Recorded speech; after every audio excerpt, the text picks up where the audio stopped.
This is the reason why. The reason why millions of wildebeest race north every year, sometimes trampling each other as they cross crocodile-infested rivers. A calf.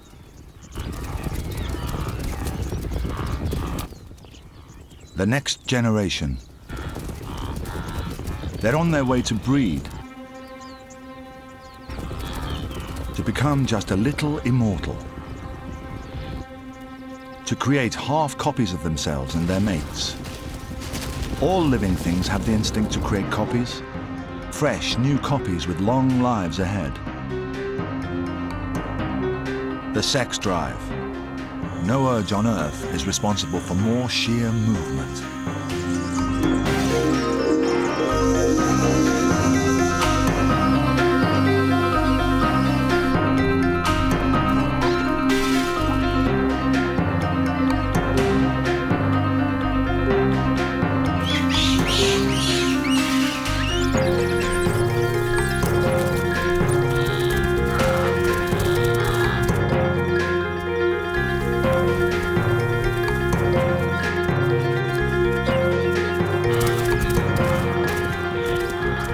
Wildebeest have got where they need to go, where the best grazing is. The young are born,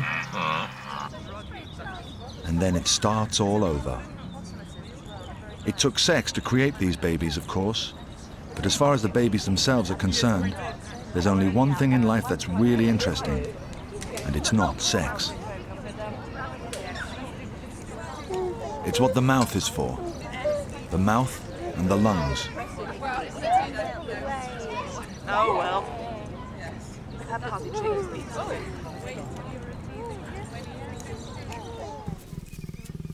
For the moment, it's purely and simply survival that matters.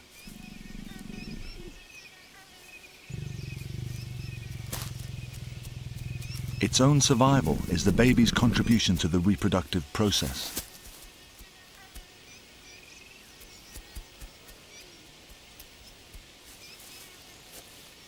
The parents have made sure the conditions are as good as they can be. This lioness has mated and gone through her pregnancy. She's produced the cubs. Now it's up to the cubs to stay alive. They know instinctively that they could be killed by something, so they always stay close to the other something, their mother, that can stop that happening. Staying alive also means eating,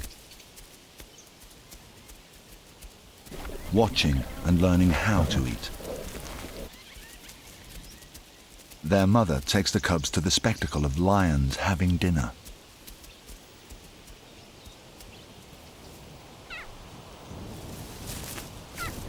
They see, they learn.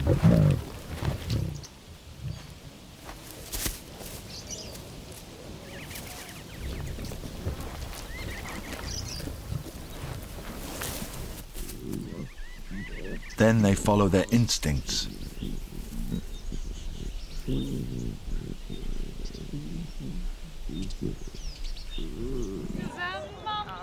It's the same for all baby mammals.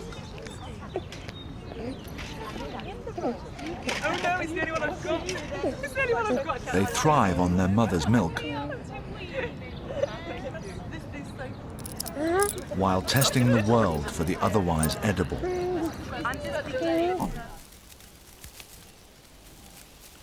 Do lions eat plants? Do humans eat other humans? The only thing to do is suck and see. Eating and playing. Survival also means learning to get along with your own kind, especially in the case of animals that need society to survive.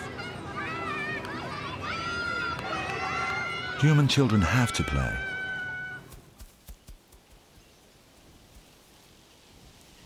And so do lion cubs.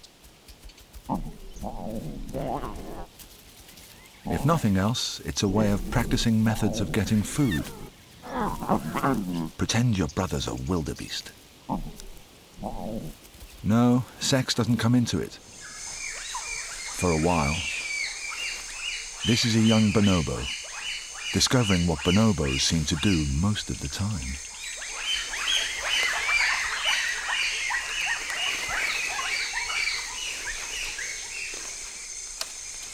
Bonobos have two main distinctions. They're humanity's nearest relatives, and they hardly ever stop having sex. The youngster isn't sexually mature yet, but he's certainly becoming sexually aware.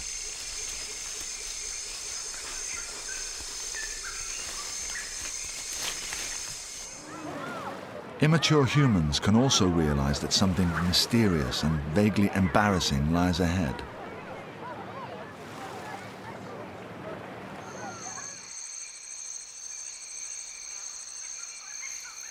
But sometimes the uncertainty about future sex can be addressed in play, which may be why these adult baboons are so intolerant of this young chimp. The young of the two species do often play together.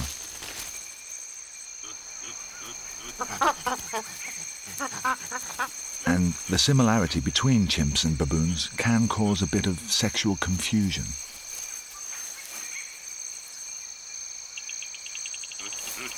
It's a confusion that might extend into later life.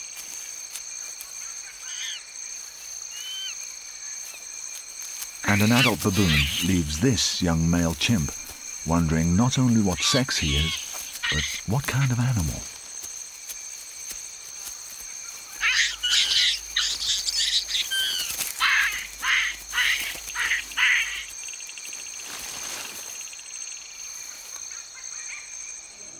Humans often have rituals that leave no doubt in a boy's mind that what's in the future is manhood. In Yemen, there's the manly dagger. All men wear them all their lives, and life as a man begins when a son is given his jambia by his father.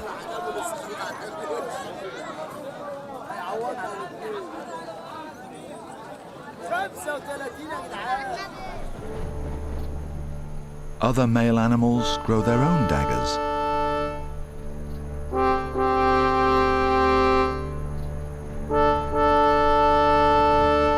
They usually need to use them too.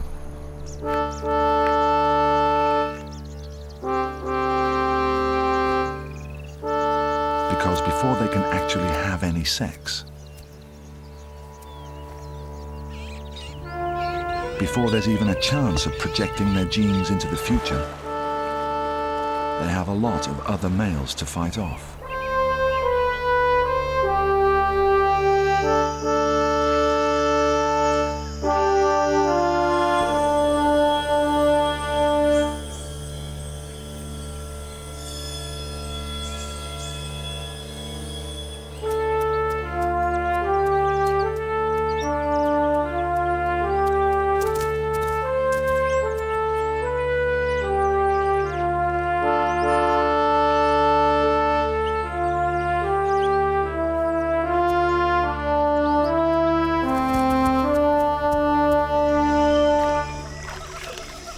In Sumatra, a female Siaman gibbon relaxes and listens to a serenade. The singing male has beaten his rivals and claimed his patch of trees. Now it's time to pick a mate. And for a mate to pick him. The song sounds good and makes big claims about his genes and his territory. The acrobatics are pretty impressive too.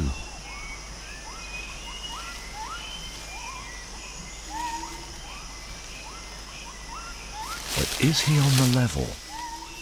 Does he really own all these nice fruit trees? He goes to her so she can check him out, while he checks her out. And she sees that he is indeed in charge here. Match made. Checking out a prospective mate can be a complicated process and the mutual inspection rigorous. Sometimes dancing helps. Blue-footed boobies in the Galapagos come naturally equipped with bright blue dancing shoes. Flightless cormorants on the same islands working up to a dance. They do their dancing in the water, where they perform a kind of paso doble and do-si-do. Each bird pays detailed attention to both its own moves and its partners, to make sure the instincts and thus the genes are all in working order. One wrong step could mean disqualification. It's a compatibility test.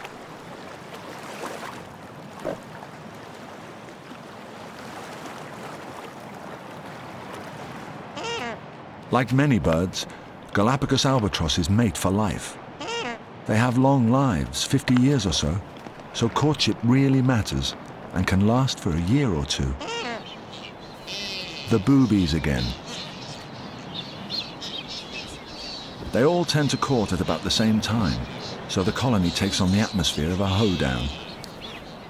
They take their partners, show off their feet, and do the two-step with precision.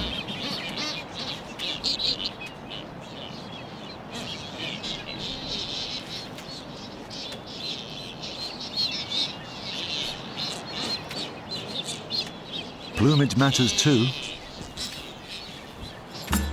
Nothing beats a dance for showing your stuff.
Then there comes the moment when the dance is almost over and the decision's almost made.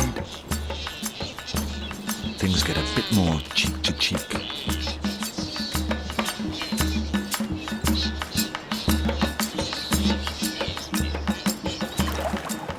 And dance partner starts to make the transition to lifetime mate.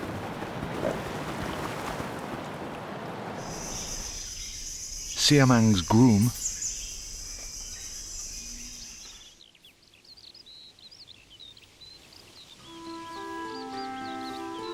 humans bill and coo, like lovebirds.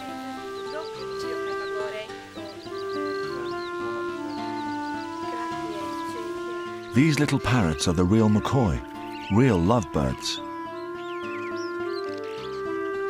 They got their name because even after they've mated and settled down, they never stop courting each other. For humans, as for most animals, this kind of intensity is more of a phase, though there are many human signs of affection that carry on through life. Like lovebirds, humans keep on kissing, and jealousy survives, and with it gallantry. Other male lovebirds are always on the lookout for an unattended female, and when the male mate goes away for some reason, he has to fight them off whenever he gets back. He has to make sure the world realizes that his mate is his.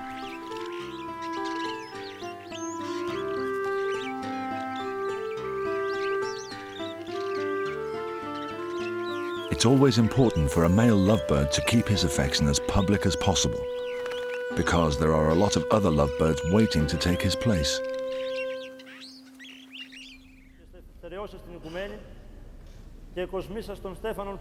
Going public is important to most monogamous couples.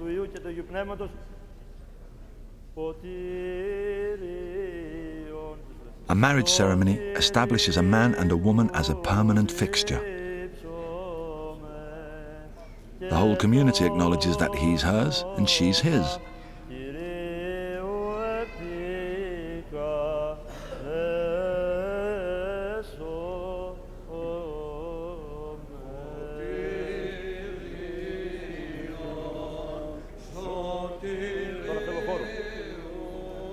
Even the state intervenes and declares the pair a legal unit.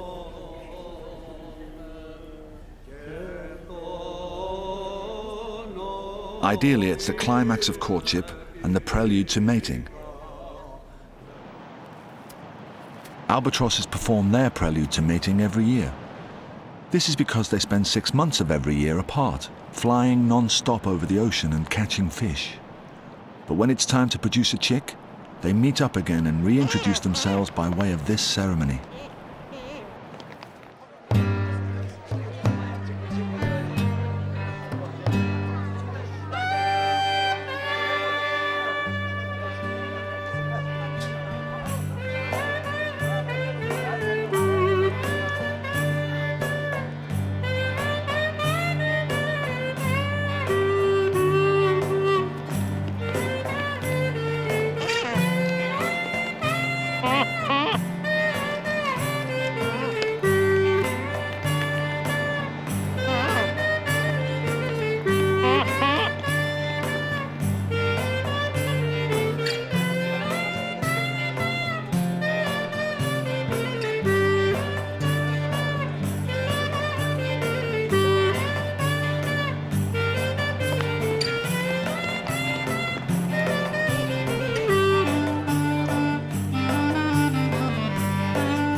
Ceremony over, egg on the ground.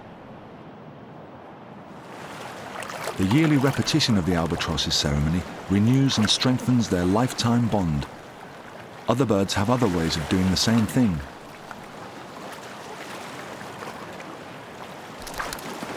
A male flightless cormorant comes out of the water with a sprig of seaweed. Why? Not to eat. Cormorants eat fish and very little else. They certainly don't eat seaweed. They don't make their nests out of it either. Not this kind anyway. But the female does like to have a little in the nest. Maybe it's decoration, maybe it's a disinfectant. Whatever, she likes it.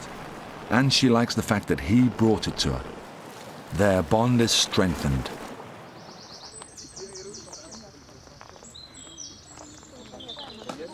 A gathering after an Estonian wedding.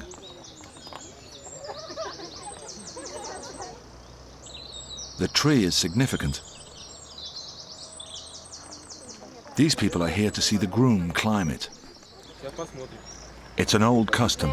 He ties a ribbon as high up the tree as he can. He makes a wedding wish, and the higher he ties the ribbon, the more likely it is to come true. The more bouquets the cormorant brings, the stronger the pair bond.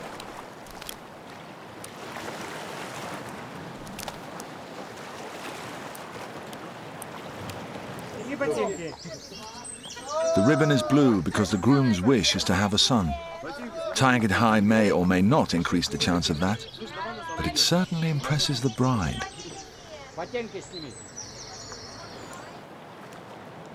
The more bouquets, the less chance that his mate will run off with another bird, something female flightless cormorants are known to do.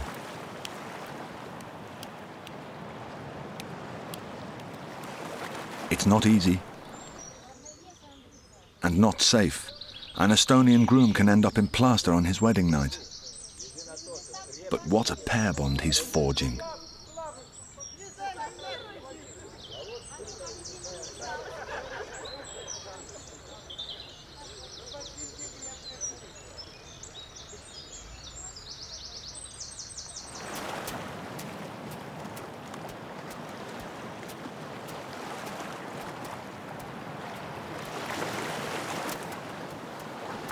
What a faithful mate.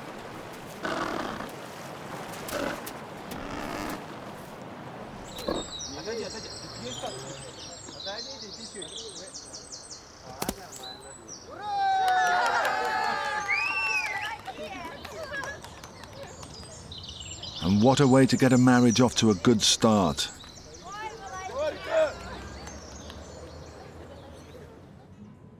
It could last and last. As this one has. An elderly couple in Malta, still working on their pair bond. They sing to each other.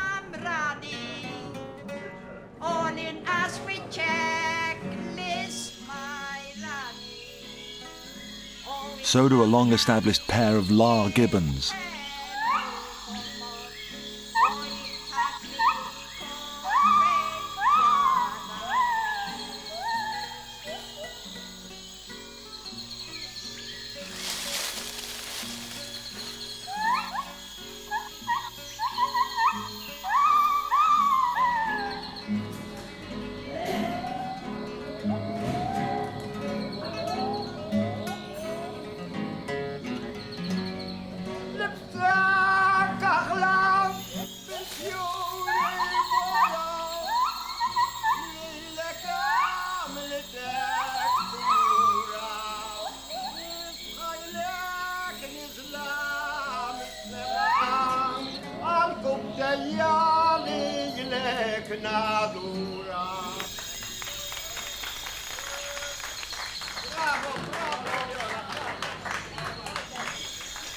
When everything works out right, monogamy has many rewards.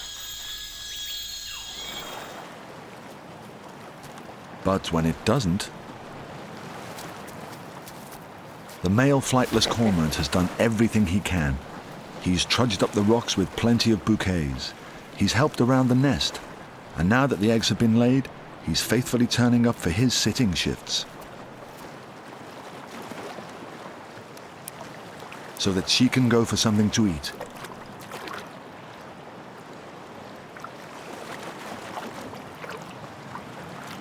He does his job, panting to keep the eggs cool. She's had her fish, but there are more than just fish out here. There's a blue-eyed boy with a fresh set of genes. And an invitation to dance.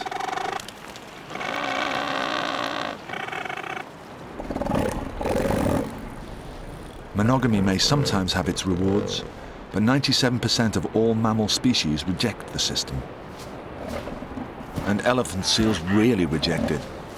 One bull in one season can mate with up to 80% of the females on the breeding beach. He does it because he can do it. All males could do it, and the biggest, meanest males do. Some human societies are polygamous, with the richest and most powerful men getting a lion's share of the women. This is Mongo Fire of Cameroon. And these are just some of his wives.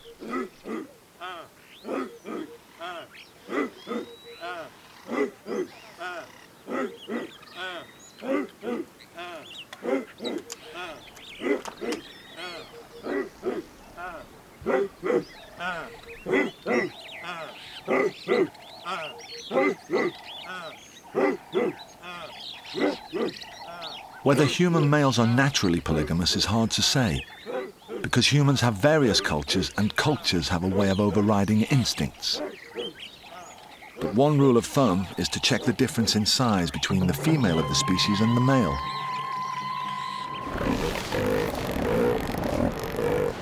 If there's a big difference, that indicates polygamy, and bull elephant seals, probably the champion polygamists, are more than 3 times bigger than their cows. This happens because over many millions of generations, the biggest bulls have won the fights to take the cows. That means only the biggest bulls have any sons, and only the biggest, big sons win their fights. And little by little, all the bulls get bigger and bigger. Since human males on average are a little bigger than human females, that might suggest that, somewhere far back in the ancestry, humans were a little polygamous. On the scale maybe of this Mormon family in Utah. Food hot without keeping it warm in the oven. That's right. Yeah. And I like it. Back in Cameroon, Mongo Fire probably holds some kind of record. But it's not all hot dinners being a polygamous male, as this rhesus macaque could testify. It's a large responsibility and a lot of work. There's a whole troop to be kept disciplined. The young males have to be reprimanded if they get near any females, and the females have to be watched very, very carefully. It involves constant fighting and worrying and copulating. And it can wear a monkey out.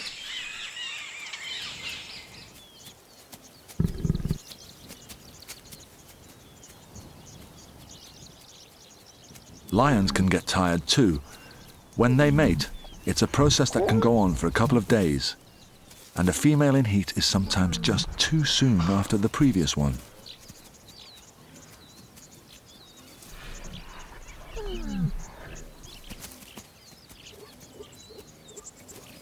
A lion pride, though, usually has 2 or 3 males in it, usually brothers, and so the duties to the 8 or 10 females can be shared.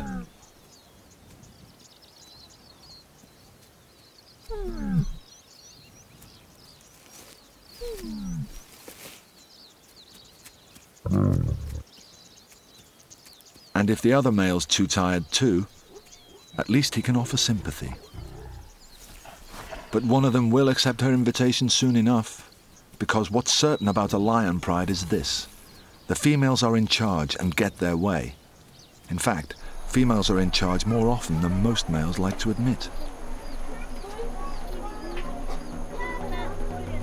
There's a game played by the macaque people of Colombia. The idea is for the woman to trip up the man.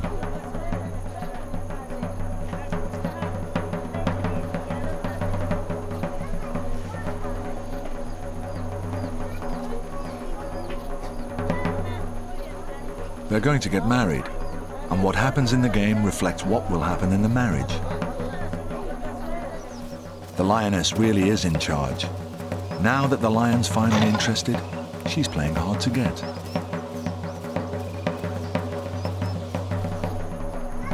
The game gets more frenetic.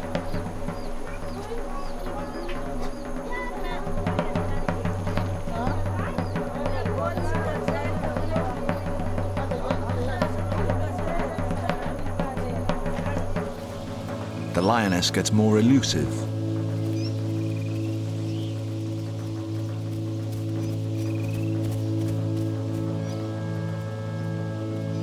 Until she picks the time and place.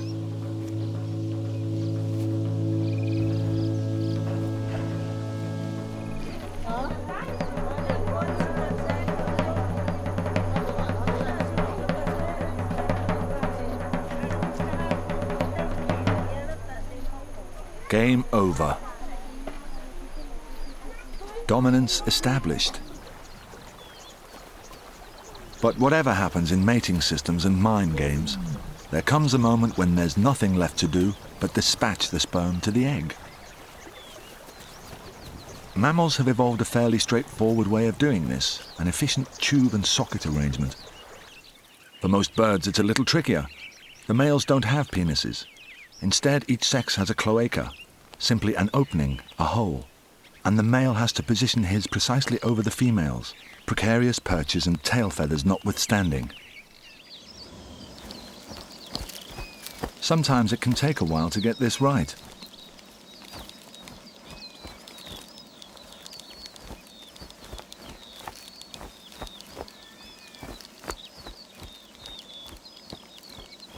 It's that pink spot underneath that the male stork is struggling to reach.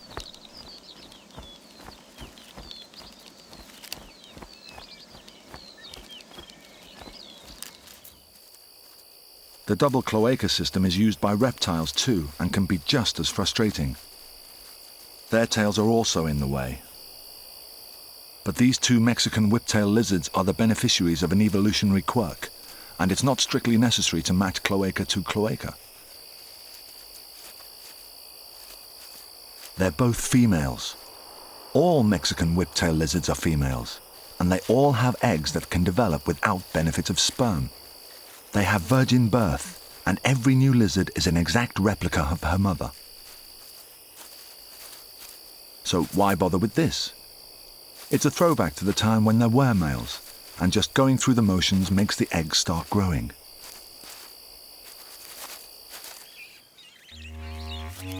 But a quirk's a quirk, and as far as anyone knows, all other reptiles still need to do the old-fashioned sperm transfer. An action not made easier by limited mobility, heavy shells, female indifference, and in this case, a big size gap.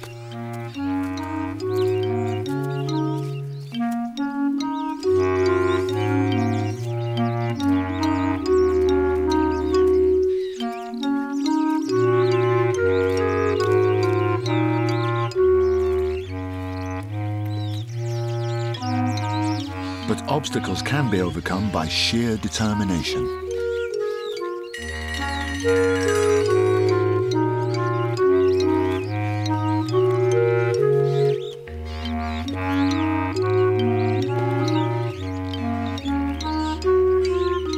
Size didn't seem to matter.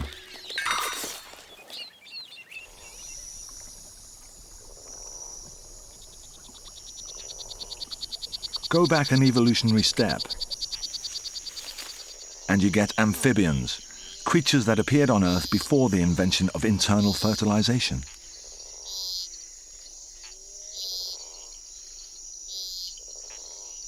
These are Trinidadian tree frogs. They're amphibians that don't live in the water anymore, but they still have the old watery way of reproduction. The female releases the eggs from her body, and the male hangs onto her and drops his sperm on them as they come out. Other males may be hanging on too, but if they're not hanging on in the right place, they might as well be in a different tree. Because the male that is in the right place won't be budged. The right way of hanging on is the key to fatherhood.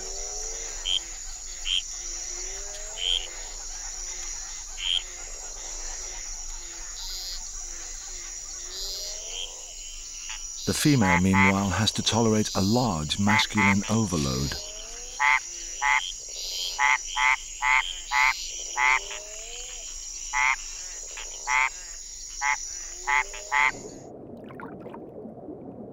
Down in the water, fertilization outside the body makes much more sense. Sperm, after all, are built to swim. But that brings up another problem. How will they find the eggs? Different animals have different ways of solving that. The male seahorse, for instance, doesn't release his sperm at all. He keeps them in a pouch and lets the female deliver her eggs to him. In the pouch, they're fertilized and they develop there. It's not only a rare case of underwater internal fertilization, it's a unique case of male pregnancy. If this seems odd, consider the green sea worm.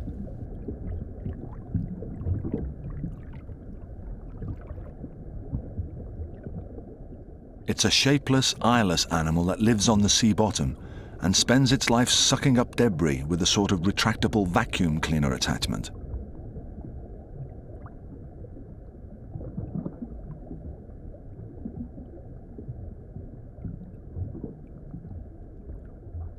That a creature like this should manage to mate at all seems fairly remarkable, but it does, of course, and it's a female. And these are males. They're tiny, they're inside her, and the round things they're with are her eggs. As she probes and sucks, the minuscule males are busily producing sperm and making the eggs fertile. In time, there are enough embryos to comprise a packet, which she lays. From the packet, the embryos disperse, and some of them get sucked up by sea worms. These turn into males. Ones that don't get sucked up grow into females. Another way of making sure that eggs and sperm meet each other is to put them all together in a small enclosed space. The fish are European bitterlings, and the shellfish is a freshwater mussel. The bitterlings are mating, and the mussel is their vessel. The female lowers a tube into the crack of the shell and shoots the eggs through it, and the male immediately adds a shower of sperm. Nothing about this harms the mussel. It's just been drafted into matchmaking and babysitting in its safe, calm, hard-shelled chamber. But the mussel doesn't exactly get anything out of it either, and so the fish are technically parasites.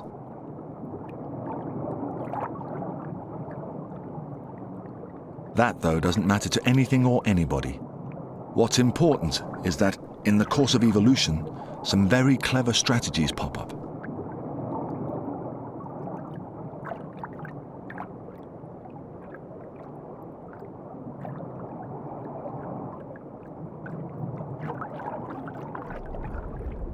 Evolution produces some pretty crude strategies too. For instance, the scattergun approach. Corals, hard little animals that live on massive piles of their ancestors' skeletons. For most of the coral's year, very little happens. They just sit still and filter the seawater for minute bits of food. Then one night of the year, at a particular phase of the moon, there's a relative riot. Eggs come out of the corals and float away.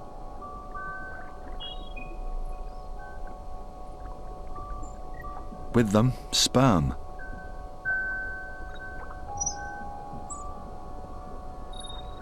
At first, it's slow. But as the big night progresses, the production of eggs and sperm picks up.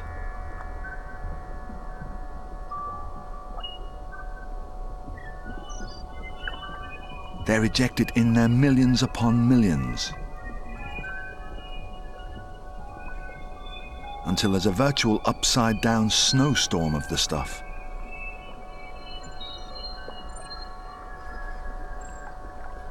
In the vastness of the ocean, each single sperm or egg has worse than a lottery ticket's chance of running into an opposite number.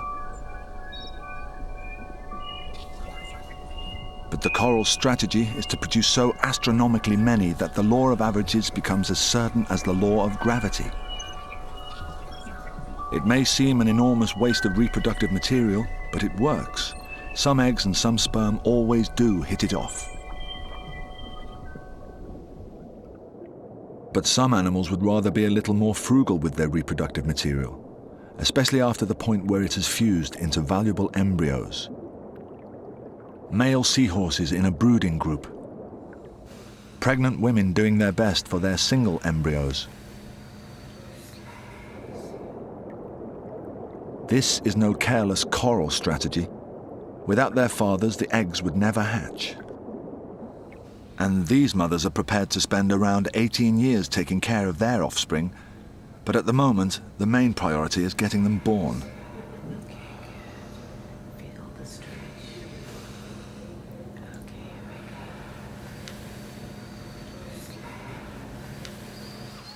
Wallabies, marsupials, don't have that problem to anticipate. Marsupials come into the world without being born, at least not in the way that other kinds of mammal mothers understand the experience. As marsupial mothers understand it, it's no experience at all, because the embryo migrates from the vulva to the pouch when it's only a few days old, and the mother doesn't feel a thing. It just magically appears.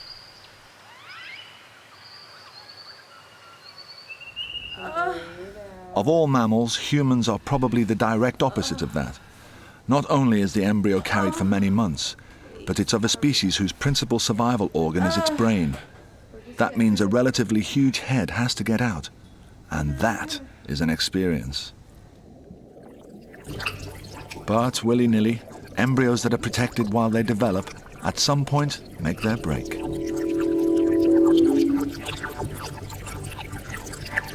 Peeper toads bursting out of their mother's back. Her back is riddled with pits, and each one carried an egg. They were fertilized there, and they grew there.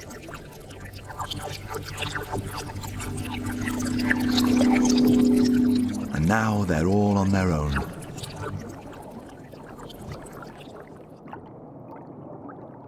The patiently waiting bitterlings.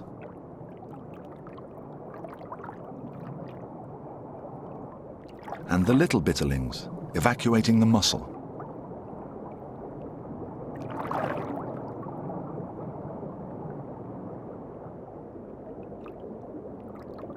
father seahorse ejecting his babies like so many melon seeds.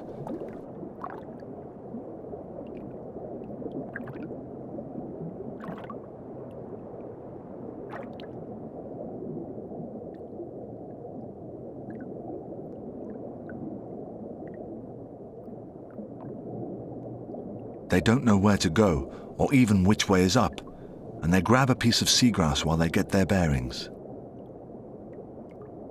And there are plenty more to come.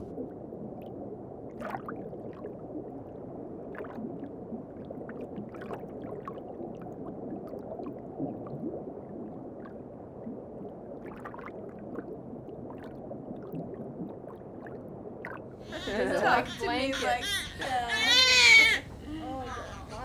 The consolation for the human mother, other than the wonder of having a new baby, is that she only had to do it once. Oh, God, he's so big. Are you gonna be a clingy? But there are females in the world that never have to do it at all.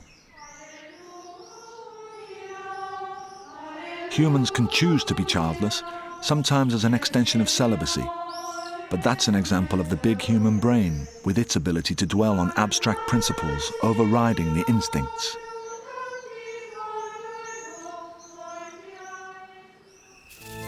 Other animals don't have that luxury. If they're celibate and childless, it's because of the instincts. Termites. All the workers are females, but they're effectively no sex at all. They couldn't reproduce even if they had the opportunity. That's because the queen termite, the mother of all of them, exudes a chemical that keeps them sterile and keeps them working on behalf of her further offspring, on behalf of the whole colony. These may not be the workers' own daughters, but they are their sisters, with the whole colony's common genes. When humans behave a little like this, it's not the genes they have in common, but the cause. With humans, patterns of thought can be as influential as genes. Genes, though, can move in mysterious ways. In their travels through eternity, they've managed to come up with the naked mole rat. Naked mole rats are mammals, hairless though they are, that live like ants or termites. They spend their lives underground for a start. They too have a childless worker caste.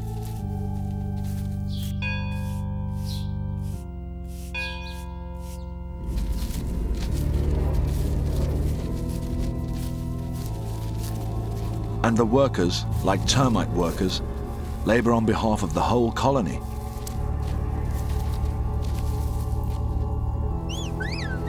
Naked mole rats aren't as numerous as termites, and they aren't tiny. But they do have a queen, their mother, whose babies they help raise.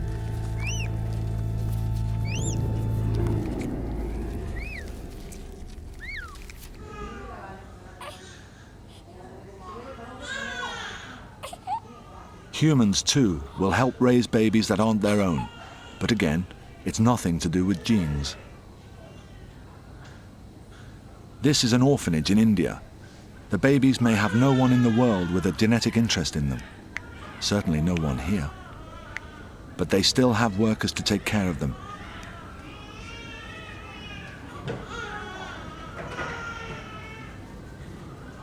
These people do it partly because they're paid to do it, but also because they believe in the human concept of charity.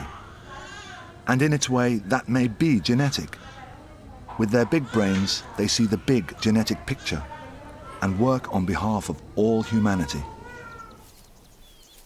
African hunting dogs don't yet work on behalf of all dogdom, but within the pack, it's usual for a young adult, often a male, to stay behind with the pups while the rest are out hunting. He's just a good pack member, doing a job of babysitting. And when the mother comes back, the job looks pretty thankless. She sees him off, as if he were a kidnapper. Babysitters, it would seem, are pretty low ranking. But hunting dogs at least have babysitters. Most mammals do without them. The mother, and only the mother, takes care of the child.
Then there are those rare monogamous mammals. Monogamous mainly because the father is needed to help with the children.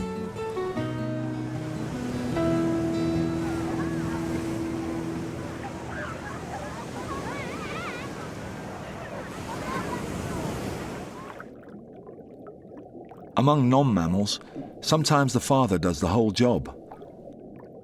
This is a clutch of young Amazonian arowana fish, exploring their new world, but at the risk of being eaten.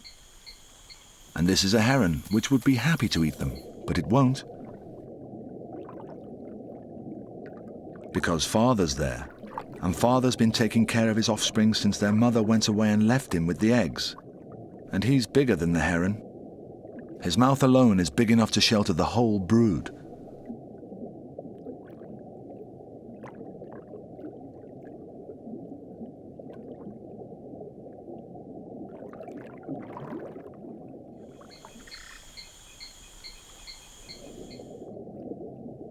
The whole brood.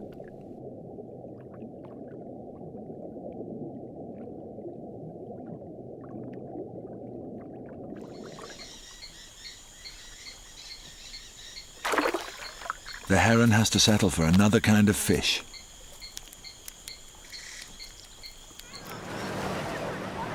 Human fathers have a certain protective function too, though not quite as total as an arowana fish's. But sometimes just their presence conveys security.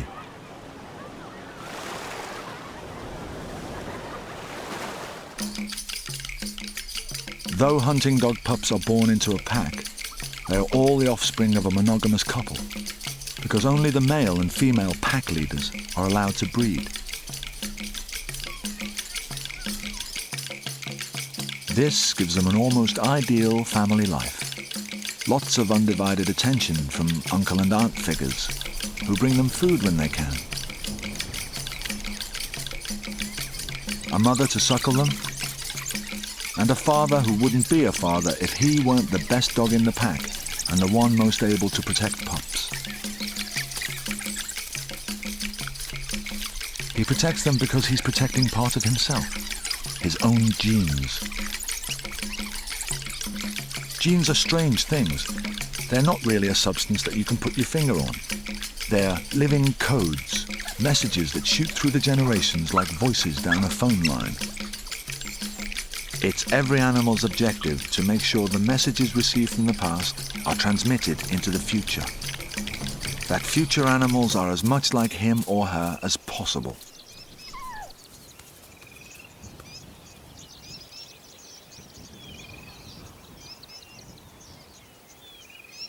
A lion has millions of different genes, controlling everything from its size and shape to its view of the world, to the way it flicks its tail.